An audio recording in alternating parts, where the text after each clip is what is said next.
weekend, folks. We're here at Oceanside Ice Arena in beautiful Tempe, Arizona. A couple of great guests with us tonight. We've got Liane Blyn, the strength and conditioning coach from Arizona State University.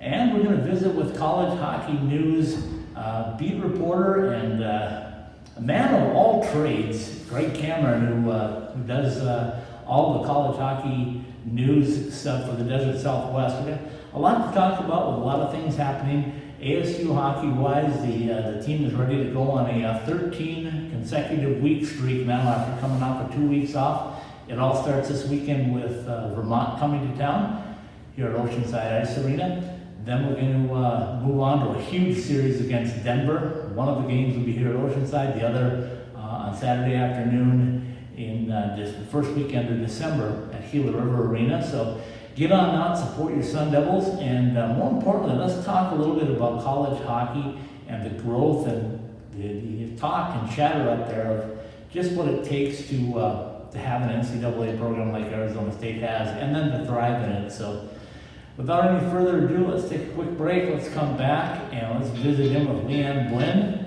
and we'll go from there. In 1998, Bell Road in North Scottsdale was barely more than desert landscape. Now, 20 years later, what a difference. Our programs have developed junior Coyotes and Arizona Bobcats hockey players, elite figure skaters, as well as skaters that just want to have fun. Our partners prepare you on and off the ice, and we entertain you in the newly restyled 18 Degrees. The Ice Den Scottsdale has been the official practice facility of the Arizona Coyotes and your home for hockey in the Valley. The Ice Den, your home for hockey, skating, and most of all, fun.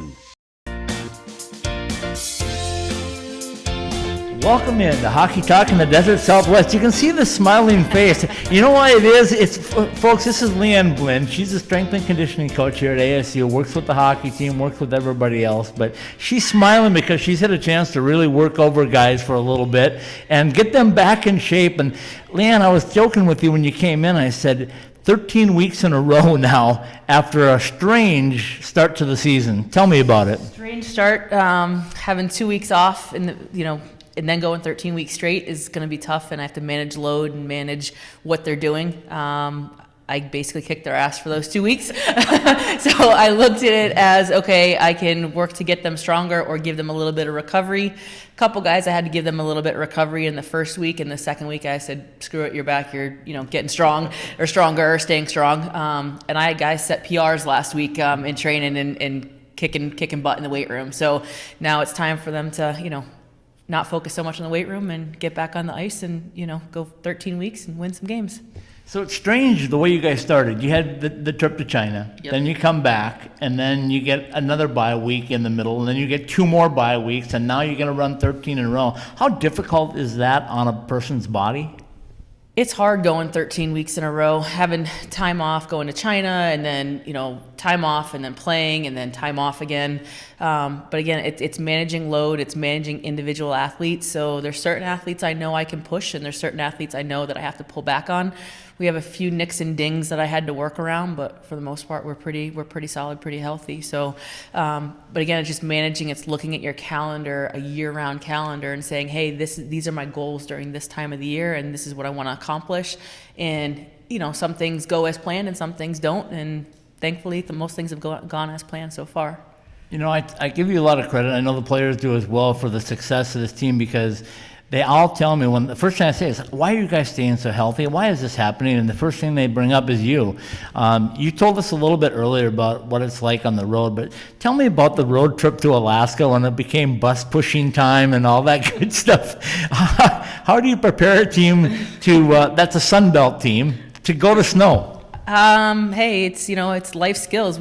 It's not just about lifting weights, it's about life skills and preparing them for anything. So I told them I pulled a plane before, they can push a bus, so. I joked with you about that, and I said, is that off-season conditioning coming? You're going to have them pulling airplanes out of Mesa Gateway or something? We might.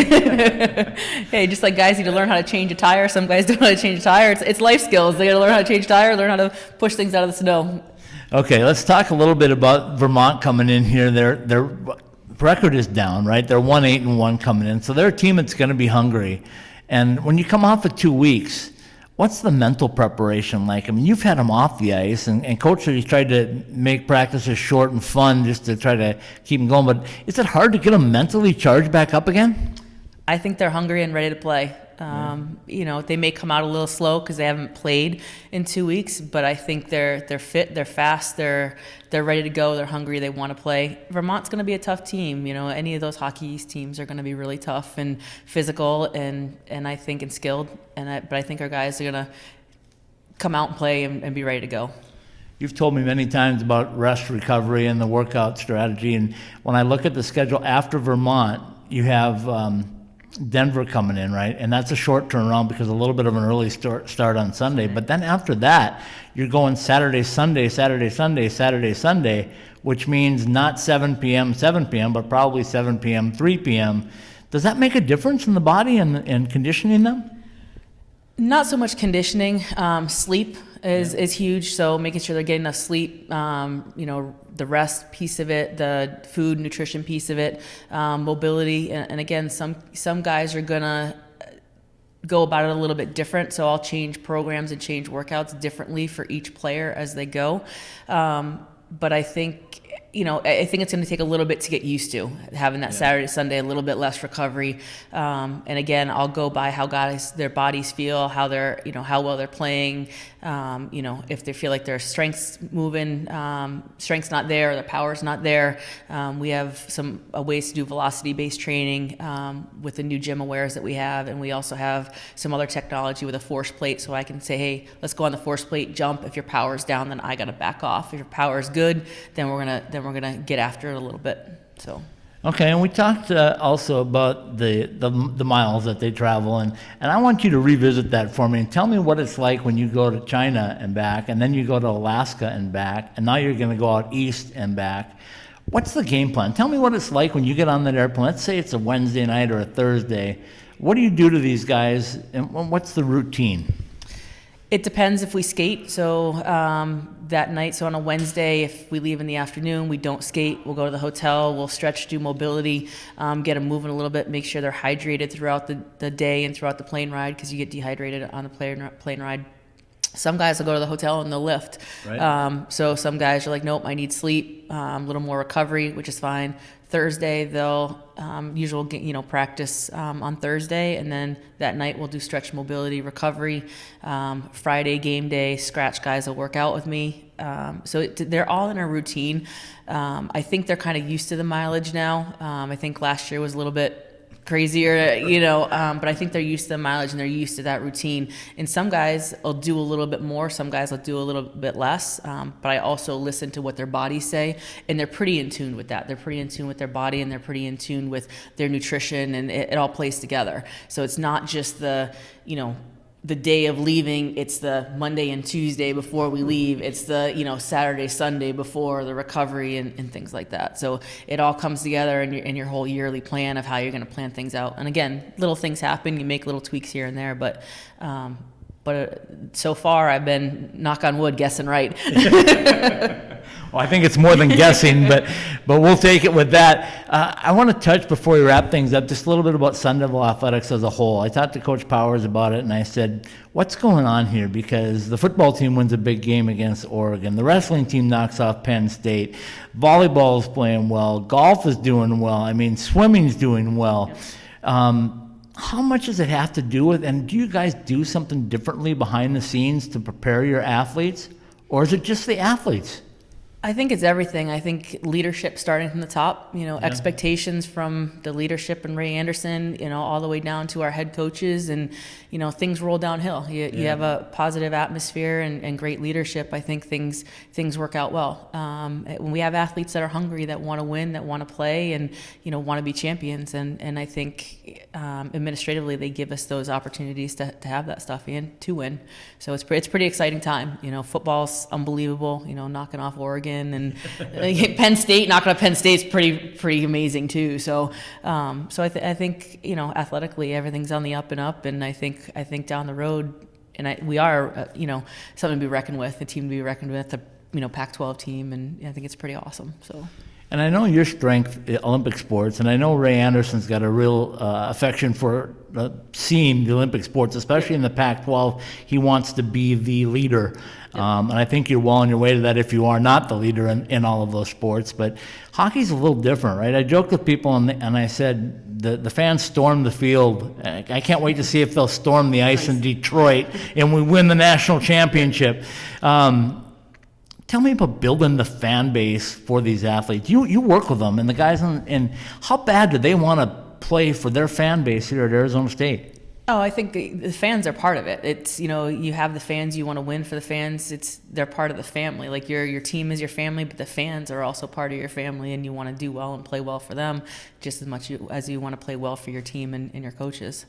So fans are huge. Okay, I wouldn't let you go without putting you on the spot. You know that, right? I know. So here we go. I had Dom Garcia in. I said, Dom, put a sweatshirt on because you're making me look bad. He comes in with this cutoff T-shirt, but is Dom Garcia the strongest man on this hockey team, pound for pound, or do you have somebody else that can outdo him?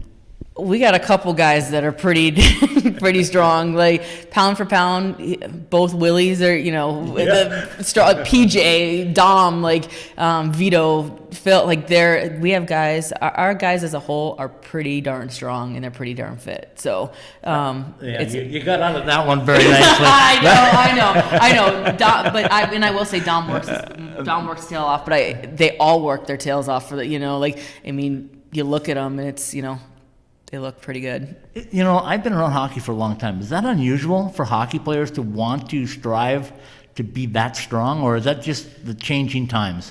I think it's changing times. 10, 15 years ago, guys I got to do the weight room. Even when I worked men's basketball, it's like, it's going to throw my shot off. I think now they embrace it because they understand it, and they understand that it's going to make them stronger, healthier, have longevity in the sport, and with the amount of games that you play and the, going back and forth. And, I always say those are the strongest can play the longest, and it's really been that way. And it's not that they're going to be powerlifters or weightlifters. I want them, pound for pound, strong as they can be. But I'm not going to make them do what I do, in terms of competing and all that stuff. But it does help. It's weak things don't break. Yeah. And that's how I look at it: is weak things don't break, and they're pretty damn strong, so they're not going to break. Okay, we can't let anything go other than that, because weak things don't break. That's the epitome of this hockey team for the last 2 years. Liane Blyn, thanks for sitting in with me on Hockey Talk. Have a great Thanksgiving. Thank you. Get prepared for 13 straight weeks. Keep those guys that are scratches ready, because they may need some ice time at some point. So congratulations on all the success. Thanks. Appreciate it. Happy Thanksgiving, everybody. Behind the Mask Hockey Shop, celebrating 25 years of exceptional service to the Arizona hockey community, offering the top brands and an educated staff of hockey players to help you choose the right gear for you. Visit any one of our 3 Valley locations or check us out online at behindthemask.com. Welcome back in, hockey fans. Hope you enjoyed the visit with Liane Blyn, the strength and conditioning coach at Arizona State University. What a great job she does with the program. So knowledgeable, so skilled, and really has this team on the map. Again, for the second straight year, they're balancing out a schedule and trying to make their way into a national tournament bid, as they did last year for the first time. So my thanks to Liane Blyn for stepping in with us. We're going to go now and switch directions just a little bit. We're going to bring in Greg Cameron from College Hockey News and kind of pick Greg's brain on what he sees in college hockey, and more importantly, how that all parlays into the Desert Southwest and certainly with the Arizona State University team. After another quick break, we'll be right back here with Greg Cameron from College Hockey News.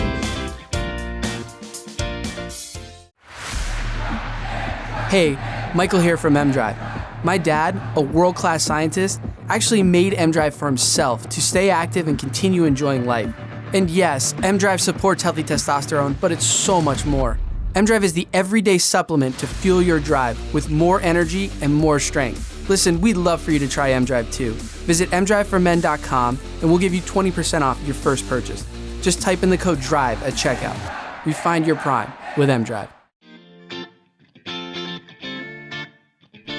welcome in hockey fans in the Desert Southwest. It's another Hockey Talk in the Desert Southwest. You know the guy to my right, College Hockey News. Greg Cameron is with me. Greg, it's been a crazy hockey season. A couple of weeks ago, we went to a weekend with 9 ties. We've got parity all over the place. This weekend, ASU is coming off of 2 straight off weeks, their 3rd bye week in the first 10 games of the season. They come in 6-4. Give me, first of all, your overall view of hockey. The conference, the nation as a whole right now looking pretty good. A lot of strong teams off to good starts. 2 undefeated still. Cornell, Harvard, Denver, North Dakota, Mankato. All these teams still looking really good. But like you said, we got a lot of surprises in the middle of the pack right now. Watching the pairwise over the weekend, particularly to see where Arizona State would land after such time off, was a bit interesting too. It was similar to last year watching it after they finished up their schedule before the regionals kicked off, and it's about the same in terms of where they are and where they're planning on staying with the opponents they have. Right around the cutoff line is about where they're going to end up. You know, I talk to a lot of people, and they will always ask me, what's wrong with ASU? Why? And I'm looking at, okay, last year the schedule was 7-3-0 through 10 games. Now we're 6-4-0 through 10 games. Last year they lost 2 to Ohio State right here at Oceanside. This year they lose 2 to Minnesota State, both pretty equal teams at that point in the season. What's your thought on this team? How good is this team? I think there's still a little bit they can uncover. Yeah. There's a tough stretch coming up, particularly on the goaltending side. We're going to see Stefanos Lekis in net for Vermont, one of the best goaltenders in the country. We're going to see one of Denver's goaltenders. Both are finally healthy now, whether it's Magnus Corona, Devin Cooley, John Letham at Michigan State. These are all going to be really good tests for them coming up. They're all quality opponents, too, when it comes down to their resume. If they can win the games they're supposed to win, which are, a lot of these games going forward now during this 13 straight week stretch, and then if they can knock off one or two of the teams above them, they look to be fine. Health-wise, they looked good. Out in practice today, they looked good. But there's still a little bit more I want to see from them, particularly power play-wise. They can get that going a little bit more now. I think they'll have the chance to do that. What's the perception of Arizona State hockey around college hockey? I mean, you see a lot of different teams, a lot of different places. What do people tell you when you end up in Colorado or Minnesota or somewhere? What's the perception? You still get some people that don't know they exist, which is always funny. It's like, yeah, it's been a couple years now. Are you watching or what's going on? But most of the time, it's a good enthusiasm. It's funny when you're not on a conference, you don't have rivalries, you don't have a consistent schedule, you're not playing the same teams over and over again usually. So there's no real animosity every year from one side of whatever fan base it is. And I think that in general, everyone's starting to realize this is a thing that means a lot more than just another team playing college hockey. It's going to end up being good for the sport. The better that they do, potentially we add more teams down the line, as long as there's more scholarship-worthy kids. And there always seems to be, whenever you talk to coaches, they seem to say that all the time. Yeah. In the end, it's always fun to see those reactions, and it's usually always positive. Okay, so a couple things I want to touch on with you. The Vegas used to be the Ice Vegas Invitational, is now the Fortress Invitational. Yes. And I know you've looked at that schedule like I have. The Desert Southwest is not going to have Arizona State there, but my goodness, what a roster that's going to be with those 4 teams. Tell me your thoughts on that. That's going to be a very, very interesting holiday tournament. Probably the best one of the bunch. Sorry to the Mariucci Classic in advance. Ohio State, Cornell, Providence, all national contenders, all in the playoff picture. Army, don't sleep on Army. You don't ever want to. They play a hard game for 60 minutes no matter what. And they split with RIT this weekend as well. Good win for them there. Somewhere around the top of their conference right now, too. It's going to be a fun one. I think the number one thing I'm looking for Is Cornell real? I think they're very real, but at this point in the season, they haven't been tested truly yet, like they might be in this tournament. Number two thing, Providence's Jack Dugan is a Vegas pick. We'll see what his welcome is like there. We'll see how he performs there as the Golden Knights fans potentially get a taste of him for the first time.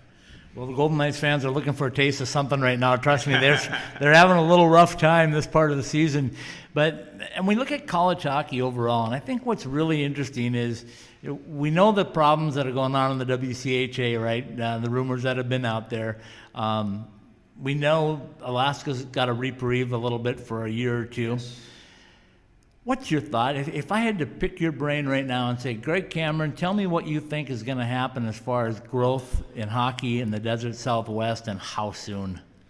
It seems like it's sooner rather than later, right? But we're never able to put a year on it. We've both you and I and a lot of people around college hockey have heard UNLV's closer, if not soon to take the next step, be the next team to make that jump. I still think that's probably the most likely thing. It seems to be interesting.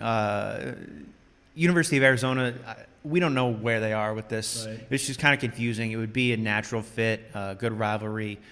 You could even make that a travel partner if teams wanted to come out, play one, go down to the other, sort of thing, kind of help them out and boost their schedule if they ever made that jump. One thing I think is interesting when I talked to Ray Anderson last year in April, he mentioned the Pacific Northwest as one of the key dominoes to fall next. Yeah. Whether that happens or not, I agree that would be a little bit more important than, say, the California schools, which might surprise some people. But you throw names like USC and UCLA out there because of their known names and there's money there, but you don't really think about it like that for the college level. I think the Pacific Northwest could be one of the next keys. Could help with the Alaska schools too. If they get that up in time, could help save those programs as well. But we're certainly not done watching the growth out here in general across the country. When I look at that, and I always go back to Coach Powers because he always says, in order to make the jump, you need to be dominant at the ACHA D1 level. You also have to have money, you have to have facilities, you have to have all those things go along with it. But when you look at UNLV, they seem to have money, but they don't seem to be dominating right now. So we deal with that. But then when you look at a school like ASU or U of A, they're dominating ACHA D1, but they're not really comfortable with the building situation. Right. All of that has to come together, doesn't it? It does. And unlike with ASU, I think some of these teams are looking for it to come together at once. Yeah. I think it's just got to be a one and done thing. I've heard a lot from some Pac-12 athletic directors over the last year or so, and everyone's dipping their toe in the water, but they're not quite there, diving head first in yet. I think that's one of the reasons why. All right. Well, it's going to be a busy weekend. It's going to be a busy next 13 weeks for all of us because ASU is going to be all over the place, from here to Michigan, back to California, and then do some East Coast stuff, and then come back here to Oceanside. So I know my calendar is circled for the Harvard series in California, but it's also circled for Denver because I think that's a real testing point. Your thoughts on that? It is. Obviously, it's tough to get these guys to talk about it today. You can't overlook Vermont first, but if at the beginning of the season you circled one series, it was probably the Denver series. Yeah. Probably the best team out of the gate in college hockey. Got a chance to see them. They're legit. They had a little bit of a rough patch of about 5-6 games, but they got right back to it this weekend. They trounced Western Michigan on Saturday, and they look to be on the right path. They got Devin Cooley back as well in net. No matter which goalie you're facing when these two teams match up for Arizona State, you're gonna have a tough opponent in net.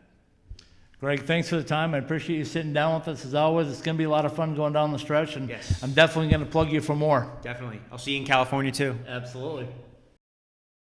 Welcome back in, home college hockey fans, as we're here on Hockey Talk in the Desert Southwest. Thanksgiving edition, folks. Just one day away from Thanksgiving now as this airs for you.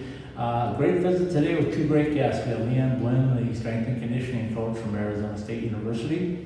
We also had a chance to talk college hockey with Greg Cameron from College Hockey News. A lot to talk about in the Desert Southwest, a lot of growth happening, a lot of growth that has happened, but where does it all end? Where does it all begin and end?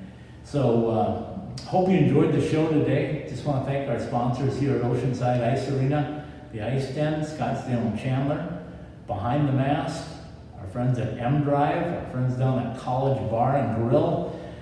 Everybody's stepping up to work with us. Do want to shout out, starting December, we're going to be working on our Holiday Heroes campaign. We'd love to have some more sponsors come on board. And for every sponsor that joins up with us in the month of December, we're going to donate 10% of the proceeds to the Holiday Heroes that is so well deserving for our first responders in the 100 Club here in Arizona. So if there's any way that you've been considering coming on board with us, now's the time to do it. Make your dollar go even farther than not only great marketing for your business, but also to reach out and help our first responders through the 100 Club in Arizona and our Holiday Heroes event.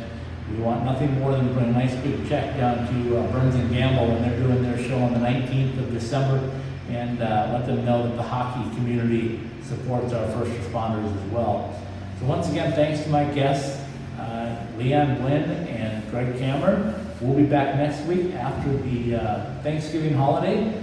I hope everybody has a great Thanksgiving, and I want to do one final shout out to two people that are very near and dear to me that are struggling right now, and that's Hiroki Wakabayashi. December 1st we start the jerseys for Hiroki fundraiser, and also to my good friend Tim Gasson down at the University of Arizona who suffered,